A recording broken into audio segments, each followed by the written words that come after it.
Hello, a new book today. Ernest Hemingway's A Farewell to Arms, published 1929.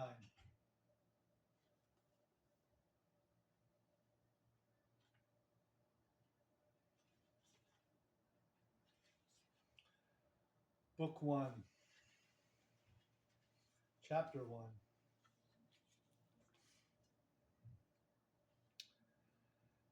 In the late summer of that year, we lived in a house in a village that looked across the river and the plain to the mountains. In the bed of the river, there were pebbles and boulders, dry and white in the sun, and the water was clear and swiftly moving and blue in the channels. Troops went by the house and down the road, and the dust they raised powdered the leaves of the trees. The trunks of the trees too were dusty, and the leaves fell early that year, and we saw the troops marching along the road, and the dust rising, and leaves stirred by the breeze falling, and the soldiers marching. And afterward the road bare and white except for the leaves. The plain was rich with crops. There were many orchards of fruit trees, and beyond the plain the mountains were brown and bare. There was fighting in the mountains, and at night we could see the flashes from the artillery.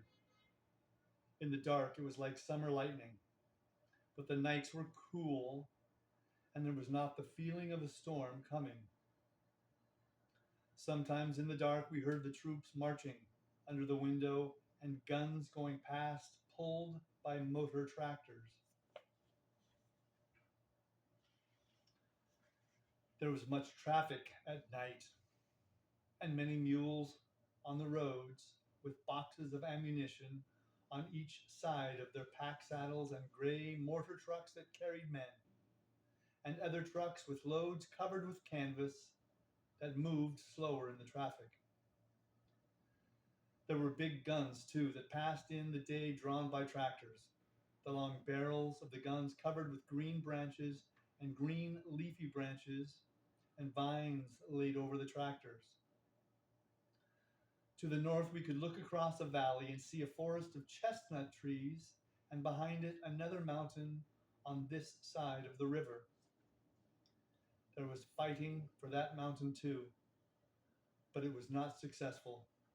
And in the fall, when the rains came and leaves all fell from the chestnut trees, and the branches were bare and the trunks black with rain, the vineyards were thin and bare branched, too, and all the country wet and brown and dead with the autumn. There were mists over the river and clouds on the mountain, and the trucks splashed mud on the road, and the troops were muddy and wet in their capes.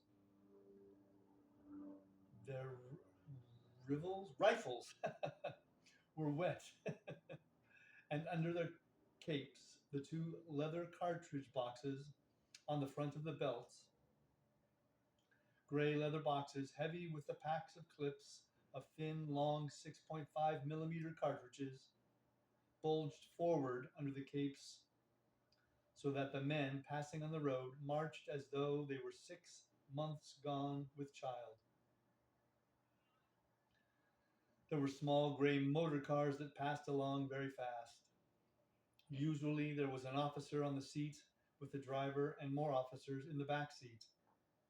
They splashed more mud than the canyons even, and if one of the officers in the back was very small and sitting between two generals, he himself so small that you could not see his face but only the top of his cap and his narrow back. And if the car went especially fast, it was probably the king. He lived in Udine and came out in this way nearly every day to see how things were going, and things went very badly. At the start of the winter came the permanent rain, and with the rain came the cholera, but it was checked, and in the end, only 7,000 died of it in the army.